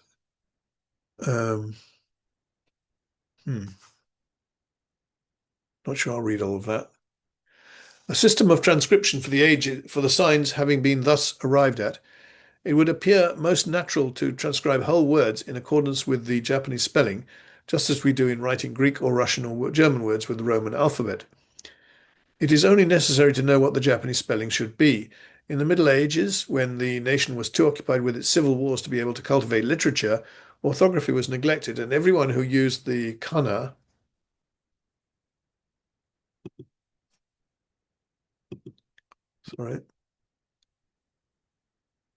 in writing trusted to his ear or any other private and particular guide, very much as the Englishmen of the Elizabethan age did. Another cause of the prevailing ignorance of the correct spelling or kana tsukai was the practice of writing chiefly in Chinese or in a style derived from it, which for the most part rendered a knowledge of the proper kana unnecessary. Nevertheless, the sources of this knowledge still exist in the earliest poetry and in the prose romances, and during the last 2 centuries, the labours of native scholars have gradually determined the orthography of all words belonging to the literary style, with but few exceptions concerning which some doubt still exists. The result of their research is embodied in the Wakunshiori by Tanigawa Shisei, which is the guide to be followed for the spelling of words of Japanese origin and a few of Chinese derivation. For the proper kana to be used in spelling the sounds of Chinese characters and consequently of words borrowed from the Chinese, the list in Motoori's Jion Kana Zukai are the generally recognized authority. They have been reprinted by Suzuki Otojiro in his Kotoba no Chikamichi and in the Kagaku Shueki. Provided with these works, we have no difficulty in transcribing all Japanese words, whether of indigenous or of Chinese origin, met with in books, and also 99 out of every 100 heard in the colloquial tongue, for the differences between that and the written language consist chiefly in grammatical forms and significations of words, and in the comparative poverty of the former in words taken from the Chinese. This system of following the Japanese spelling sign by sign is what I propose to call the orthographic method of transliteration, as distinguished from the phonetic systems hitherto in general use. Its superiority for linguistic purposes is very great, on account of the greater clearness with which it shows the relation of different grammatical forms to each other, and it affords great aid in etymological research by presenting to the eye the earliest pronunciation of words which otherwise would not easily be recognized as related, because phonetic spelling according to the modern pronunciation would render the relation obscure. For instance, the words for rope and twist, if written phonetically, nawa and no, apparently possess nothing in common but the initial n, while if they are written orthographically, naha, now, and no, one has only to remember that the consonant which is H before A is F before U in order to perceive that the one word is derived directly from the other. Naha, nahu, nawa, no. So also the system enables one to see at a glance that Ao, green, blue, and Aoi, the name of the planet which furnishes the common indigo dye, Polygonum tinctorium, are related. The orthographic spelling is also that which must be adopted by students of comparative philology who wish to trace the connection of Japanese and other members of the Altaic family of languages, for the separation of the races who speak these tongues took place long before the beginning even of the historical period, and the earliest forms attainable will be of the greatest service for the purposes of comparison. Guided by phonetic spelling, errors may be committed, such as one which appeared lately in print. It was suggested that the word taira, which denotes a fertile enclosed plain, might be of the same origin with the Tata, Daria, river plain. Taira, spelled orthographically, is tahira, the first syllable of which is a prefix common to many words, probably identical with te, hand, and hira is the essential part of the word, which means flat. Now, there certainly does not appear to be much resemblance between Daria and Hira. The aid which the orthographic system lends to etymology makes its use preferable also for the student of early history and mythology, the greater part of whose researches must consist of etymological investigation. Dictionaries to the classical Japanese literature ought also to be constructed on this system, because the modern pronunciation of the words in use 8 or 9 centuries ago would be of no value to a student resident in Japan, while to a student working in Europe it would be a mere source of perplexity. I cannot see any reason for making a difference with regard to the matter of spelling between native words and words derived from the Chinese. In the classical prose and in a great many modern books, words of Chinese origin are often written in kana, with no Chinese characters at the side to indicate their meaning. How is the student to know at sight that a certain combination of kana signs denotes a Japanese or a Chinese word? For instance, kyo may be either the Chinese word to dwell or the root of the Japanese word kiyoshi, pure. But if in the dictionary the Japanese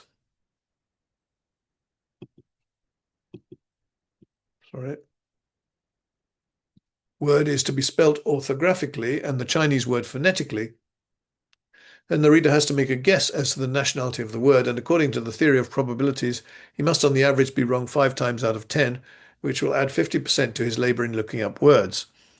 Besides, how are compound words composed of a Japanese and a Chinese element to be written? Surely no one would propose to spell one part phonetically and the other orthographically. There is another advantage to be derived from spelling the Chinese words according to the orthographic system, supposing that to have been adopted for Chinese words, namely that the spelling of words of Chinese origin according to the kana is of great assistance in determining the standard pronunciation of the Chinese language 14 or 15 centuries ago, and in a large number of cases it suggests the corresponding pronunciation in the Mandarin dialect, which is the most useful to know of all the modern dialects of Chinese. Thus, all words which are spelt with the final AU in Japanese, o, have the final ang or ao in Mandarin. Shio in Japanese is nearly always shang in that dialect, while o corresponds to ung. The final o in Japanese represents wang in Chinese. An corresponds to an and uan to uan. To trace out the constant relation of the Japanese spelling of Chinese words to the pronunciation in the modern dialects, or even to the Mandarin alone, would be an extensive undertaking, but these few examples are sufficient to show that the kana spelling would afford valuable aid in such an investigation, while the modern Japanese pronunciation, especially that of the Eastern metropolis, would be simply misleading. There is no greater difficulty in remembering the proper kana spelling of words derived from the Chinese than in the case of native Japanese words, and few well-educated persons would make a mistake in orthography in the present day, while in the west of Japan the youngest children never fail to distinguish in their pronunciation between kuatsu and katsu, Kwan and Kan, Kwaku and Kaku, although in the East the two are confounded. Although recommendation in its favour, even for everyday purposes, is that it employs no accents over the vowels, and the only type not used by Americans, Dutch, English, French, Germans and Italians is the which is absolutely necessary in order to prevent a confusion between n and a sound quite different from it, while any phonetic system yet devised requires O with a long accent in one word out of 5, besides long and short U, short I, and perhaps long A and E. It is found in practice that few persons will take the trouble to put in these accents, and the consequence is that words are not spelt as they are pronounced, and then, if pronounced as they are spelt, are not understood. The commonest case in point is that of names of places which begin with Oho, great, which is pronounced as a long O, so O, and in a phonetic system would be represented by O, with either a long or a circumflex accent over it. Few fonts possess such a type unless specially ordered, and few persons mark the accent in writing. Thus we find the name of the second city in Japan written Osaka, that of a town near Nagasaki famous for its connection with the early history of Christianity in Japan as Omura, that of a province in Kyushu as Osumi, all of which are in reality long O, so Osumi. Osumi, Osaka, Omura. Further, we make no distinction between the names of islands and surnames, one of which has the long, the other the short O, and write Oshima and Oyama for both. If we adopt an expedient which has been suggested and write double O for long O, there is a danger for English-speaking people at least that this will be taken for U as in good or brood. A rule of pronunciation must here be prescribed and learnt, but if we are to be at that trouble, we may as well learn a rule with respect to the Japanese spelling instead of a rule about a new invention of our own. I suggest, therefore, that we should spell according to the kana in these cases and write Ohosaka, Ohosaka, and so forth, as was done by some of the earlier writers upon Japan about 20 years ago.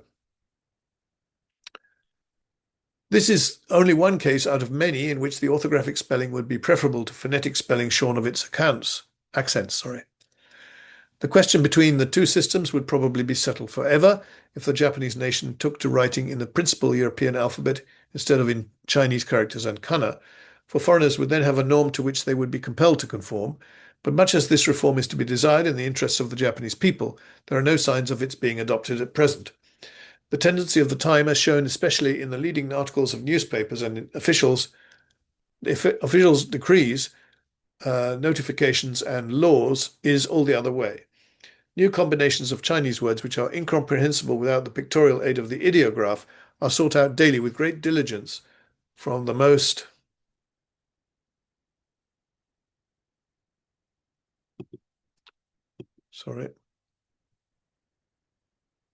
recondite sources, and added to the huge vocabulary which threatens ere long to become unintelligible in great part to all except the omniscient. What I have attempted, however, to do in the preceding pages is to construct the most practical system attainable which will enable Japanese to be written in Roman characters in such a way as not to confound pronunciation or meaning, and so that the acquisition of far fewer rules and exceptions than are required to be known in order to pronounce English, French, or Dutch will render the pronunciation of Japanese a matter of ease. List of books consulted or referred to in this paper. I shan't read all of those. And then we've got, yes, I have to try and turn around this page to show this to you. Well, there we are. Oh, come on. Yes. What have we got there? Interesting. Not sure if I really understand it there. Let's be honest. Okay. Moving on to the next page. Right.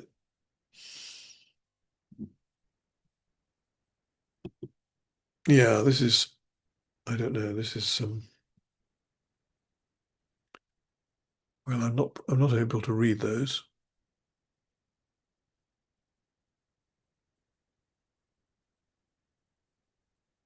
So that lets me off attempting to read it.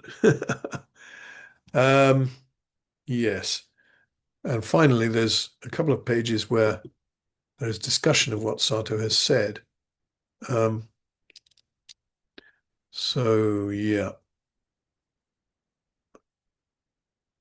A general meeting of the above society, that's the Asiatic Society of Japan, was held at the Shohei Kwan Seido, Tokyo, on the 11th of February. The Reverend Dr. Sile, president of the society, occupied the chair. The recording secretary announced the election of the following gentlemen as members of the society: Lieutenant C.W. Bailey, R.N., Mr. Ernest F. Fenellosa, and Mr. C.J. Taring. Fenellosa is famous. The librarian reported the receipt of various periodicals. Mr. Ernest Satow then read his paper on the transliteration of the Japanese syllabary, the one we've just looked at, and I have read through. And here are the reactions to it.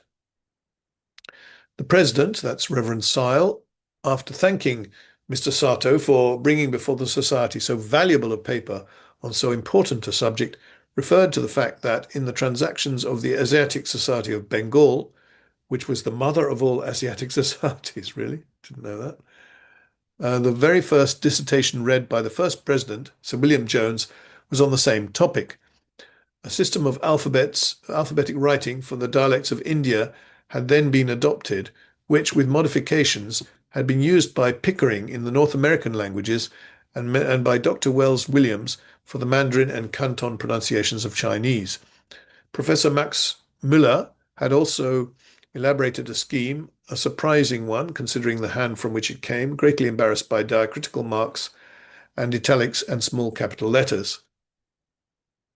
The Russians had resorted to the Greek letters in order to make a perfect alphabet, neither redundant nor deficient, but the result was not altogether a happy one. In short, the task was an exceedingly difficult one, as those well knew who had attempted to deal with the several provincial dialects of China, even Shanghai and Ningpo, although so near together, requiring a different apparatus, not to speak of Chicho, Focho, Amoy, Canton, and Chifu, sorry.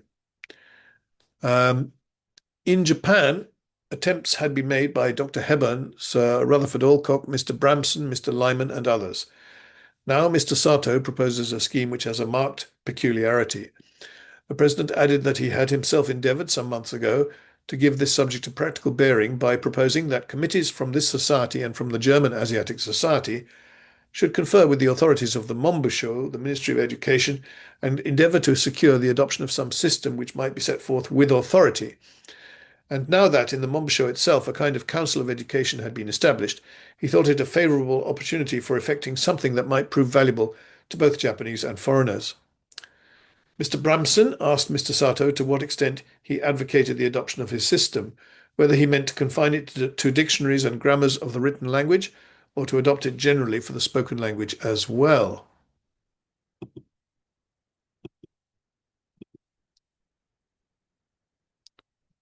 Mr. Satow replied that he was not prepared to recommend the immediate introduction of the orthographic system for all purposes, though he was aware of the inconveniences of having two systems in use together. It had been suggested by several scholars that there should be a phonetic system for popular use and a second based on the Japanese spelling for scientific purposes. There were several objections to every so-called phonetic system that had yet been proposed, the chief of which was that they did not fulfill their purpose. In Japanese, the terminal vowel of a word always modifies an initial vowel in a word following it, rules for which must be learnt, for it is impossible to represent this modification phonetically, as it would of course involve spelling a word differently according to the position in which it was found. But yet in compound words it would manifestly be convenient to indicate this change if we could only determine what words are to be treated as compounds. It is, however, not easy to do this. A great many words which seem to be compounds in the later language, because the action which the two elements of the compound represent are conceived as one, in the older Japanese are certainly distinct words corresponding to distinct actions. All these questions, however, disappear when the orthographic system is used because no account is taken of them by the original kana spelling. Mr. Bramson thought those present hardly realized what the innovations amounted to. We should have to write such a word as shosho a little, S-E-U, shosho, myo-cho tomorrow morning as myo-cho. I don't like it. I don't like it, really. A common syllable like to is in Japanese written in 6 different ways according to the word it is used in, viz. To, toho, to, tofu, to, and tafu. The correct way of spelling can only be ascertained by looking up the character in question in a Chinese dictionary and thus finding its equivalent in kana. If, as Mr. Satow asserted, foreigners have not yet learned to indicate the long vowel in Osaka, Oyama, what prospect is there of making them write the name of the province of Oshu, Afushu, or Oshu, A-F-U-S-H-I-U, or A-U-S-H-I-U? The speaker did not know which of the two it was, not having his Chinese dictionary with him. The question seems simply to be this. Is the new system proposed by Mr. Satow to be generally used for the spoken as well as the written language, or is it to be used exclusively by grammarians and etymologists? In the first case, the system is utterly impracticable because, as already remarked, the reading of it demands a thorough knowledge of all the combinations of the kana, while the writing of it requires an extensive acquaintance with the Chinese character. If, on the other hand, the system is merely intended for etymological purposes, there seems to be nothing gained at all by transliterating. If a thorough knowledge of the kana and Chinese characters is required to use the system, why not remain satisfied with the kana as it is? It is surely easier to write down the short Japanese signs than to use 2 or 3 Roman letters for each. Thus it appears that if the proposed system is intended for general adoption, it is useless, while if specially designed for etymological purposes, it is superfluous. I have certainly seen Osaka written O-H-O-S-A-K-A in Satow's diaries and quite a few of these other ones, I think. Right. Mr. T.W. Hellier thought that if Mr. Satow's new system of transliteration was brought into general use, it would exclude the greater portion of the large class of students of the Japanese language who only have time to acquire sufficient knowledge to enable them to carry on ordinary conversation, from making use of the different books that are published in Romanized Japanese, and from writing Japanese words according to the recognized system. Whilst admitting that some students of this class might take the trouble to learn how to read the new style of transliteration, he felt sure that none could learn how to write in it, as to do so would require an acquaintance with the use of the Chinese dictionary. Yeah, I think it's all too complicated, frankly. Mr. Chamberlain remarked that the subject of transliteration was one, this is Basil Hall Chamberlain, isn't it? Remarked that the subject of transliteration was one as to which agreement seemed hopeless, chiefly perhaps owing to a cause to which sufficient attention was rarely paid, viz. That under the single name of Japanese are in reality included 2 distinct languages, differing from one or another almost as much as Latin and Italian, viz. The written language and the spoken language. If, as Mr. Satow had stated, and as was doubtless true, it would be highly inconvenient to adopt one system for transliterating the written and another for transliterating the spoken tongue, and if, as seemed likely, no single system would be equally suited to the requirements of both, the question was, which should be sacrificed to the other? To this question he for one had no hesitation in replying that, from both the practical and the theoretical point of view, the written language has the greatest claims on our attention. It is not as a medium of everyday intercourse, but as the vehicle of a highly interesting literature and as an important member of the Altaic family of tongues, the Japanese is to be chiefly valued. For facilitating the study of this literature and for furthering etymological researches, it is plain that method of transliteration which preserves the standard native spelling and thereby the original pronunciation of words is the one that to the theoretical student must offer the greatest advantages, while, on the other hand, if the constructor of a system of transliteration looks forward to the day when the Japanese nation will adopt the Roman alphabet, it cannot be doubted that that plan will best meet their necessities, which pays chief regard to the written language, which is the only one they ever care or are ever likely to care to write. As for those Europeans who wish to write Japanese without properly learning it, their number is so small and their claims so slight that the alleged difficulties to them ought not to be allowed to stand in the way of the adoption of a scientific and consistent system. If they find it too hard to learn, let them write by rule of thumb as heretofore. Very likely they may be understood. But in reality, the hardships imposed on these persons by the new system are not nearly so great as Mr. Bramson and Mr. Hellier suppose. Even our own extremely irregular English orthography is, notwithstanding all that may be said against it, to be learnt by a very moderate effort. The word scissors, says a high authority, might, following analogy, be spelt in no less than 240 different ways. But would any person with a tincture of education be likely to misspell it? The case, however, against the native spelling of Japanese is not by a very long way so strong as the case against the received mode of spelling English. That with regard to pure Japanese words, this is so,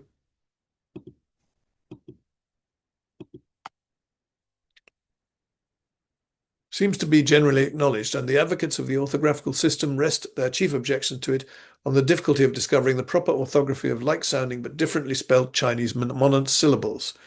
There is some difficulty, but it is not extreme. For once, remember the correct spelling of a very small percentage of the characters, and you will know the spelling of almost all, both pronunciation and spelling being in the vast majority of cases determined by what is called a phonetic, in Japanese tsukuri. Mr. Blanchett said he would be very glad to see Mr. Satow's system in use, but he almost despaired of this being effected. He very often had to correct his own teacher in the spelling of words in the kana. Mr. Soper remarked that for dictionaries and grammars, the orthographic system was the more logical. Even for practical purposes, the phonetic style was defective, as a stranger could not always, according to it, pronounce correctly. Mr. Bramson thought Mr. Chamberlain, being himself an Englishman, greatly underrated the difficulties arising from the habit of writing the same sound in so many ways. He could testify that it would be infinitely easier to a foreigner to acquire knowledge of English if, for instance, the long sound of E was always written in one way instead of being written E, E, E, E, I, and I-E. The same feeling seemed to be gaining ground in England itself. Thus, the speaker had seen a phonetic journal, which is widely circulated, written in and advocating a mode of writing in which the same sound is always rendered by the same letters. All over Europe, there is a tendency to simplify language by throwing out all superfluous letters, and to advocate exactly an opposite course here, namely, to discard our phonetic system for the sake of an orthographic one like Mr. Satow's, is at least very conservative. If, as Mr. Chamberlain says, the very few people who make a special study of comparing different languages would not take the trouble to learn the 48 kana characters, it was very unlikely that everybody else, for the sake of using the system, would undertake first to learn a few hundred Chinese characters. Captain James said he would like to know the object to be gained by this system, whether it was for foreigners learning Japanese or for the ulterior object of the Japanese themselves learning Roman characters. Mr. Hellier mentioned that one point had been lost sight of by Mr. Chamberlain when comparing the difficulty of spelling Japanese correctly with the difficulty that exists in spelling English words, viz. That whereas any tolerably well-educated Englishman could tell you at once how to spell any ordinary word, it was not so with the Japanese, for if you asked how a certain word should be spelt in the kana, 19 people out of 20 would have to refer to a dictionary before they would be able to answer positively, unless the word inquired about were a simple one. This fact would render the adoption of the new system impracticable for general purposes. Mr. Chamberlain stated in reply to Mr. Hellier that for a few cents could be bought a book, a very small one, reference to which would lead him right in the spelling of words of Chinese origin. It is called Jion Kana Benran. Mr. Hellier, in answer to this, remarked that this orthographic system was supposed to be learned without a knowledge of the kana. Mr. Chamberlain replied that books for learning the transliteration would be made. Mr. Satow replied that as far as reading text transliterated orthographically went, he was inclined to think that the number of rules of pronunciation to be learnt would be very little greater than in the case of any system of phonetic spelling. He even believed that writing orthographically would not be a greater tax on the memory than writing phonetically with the aid of accents. Everyone knew that in writing French it was far more difficult to remember the position of the accents than the spelling, and nearly everyone would leave them out in consequence, so that the spelling of the word would not represent the sound, and the word when pronounced as it was written would not be understood. It was just as easy to recollect the sequence of letters Kyoto, Kiyauto, as to recollect Kioto or Kiyoto, Kyoto, with a circumflex or a long accent over the first O. In fact, the system which we pursue at present in writing Japanese is very much as if we were to try to teach the French language by dictionaries and phrasebooks spelt phonetically. But the effect of such a plan upon the pronunciation of the learner would evidently be extremely injurious. To the observation that even for philological purposes the orthographic system was unnecessary and therefore useless, because the kana would serve the purpose just as well, he replied that if it were possible to do without transliteration, use kana only in dictionaries and grammars, he would prefer it, but there were practical difficulties in the way. Firstly, an eye which was accustomed to read chiefly in the Roman alphabet would never attain equal facility with any other, and it is actually easier to read Japanese transliterated than in the native character. Secondly, the kana are usually printed in perpendicular columns from right to left of the page, which makes them unsuitable for printing along with the Roman alphabet horizontally and from left to right. If kana are printed as our letters are, then in order to read them with fluency, the student must unlearn his habit of reading down the page and acquire a new habit of reading across it, and the advantage of using the original kana would be very small indeed, so that transliteration would in the end be an advantage to the student. In making a dictionary of the written language, he would neglect the nigori marks, which are nearly always omitted in books, especially of the earlier literature, and place P, H, F, and B together, K and G together, and so on, as much trouble would be saved to the student by not having to hunt, it might be, in 4 places for a single word. The President expressed a hope that this subject would not fail to appear on another occasion. The meeting was then adjourned. Whoa. Well, I'm going to stop the share. That was quite a challenging read for me. I've no idea how long it was. It's definitely over an hour, I'm sure. There was a response by Dickens in the following year, which I may get round to reading as well, since Satow and Dickens were good friends and corresponded for a long time. I've published their letters, or at least Satow's letters to Dickens separately. And in fact, Dickens' letters to Satow have also been published. So that would be quite interesting to see Dickens' response, because he appears to disagree with Satow. I just have this feeling that, well, first of all, I have this resistance to spelling Osaka, Ohosaka. That sort of is the beginning of my resistance to this system of orthographic system, I suppose you call it, as opposed to phonetic. I think phonetic is broadly better, and certainly seems to be the one that has been adopted. I don't think anybody's writing Osaka, Ohosaka anymore, if they ever were. I'm going to add some links, relevant links, including one to a paper it's my only paper published in the Transactions of the Asiatic Society of Japan, which was a kind of, well, it was Sir Ernest Satow's early publications, a founding father of modern Japanology. And this paper is certainly mentioned in there as one of them. But to be honest with you, this is the first time I've actually read this paper in full. There's been so much else to do in connection with Satow that finally one gets the chance to do this kind of thing. And I hope you enjoyed it. And if you've got this far, presumably you have enjoyed it. And I'll see you next time. Thank you very much and goodbye now. Bye.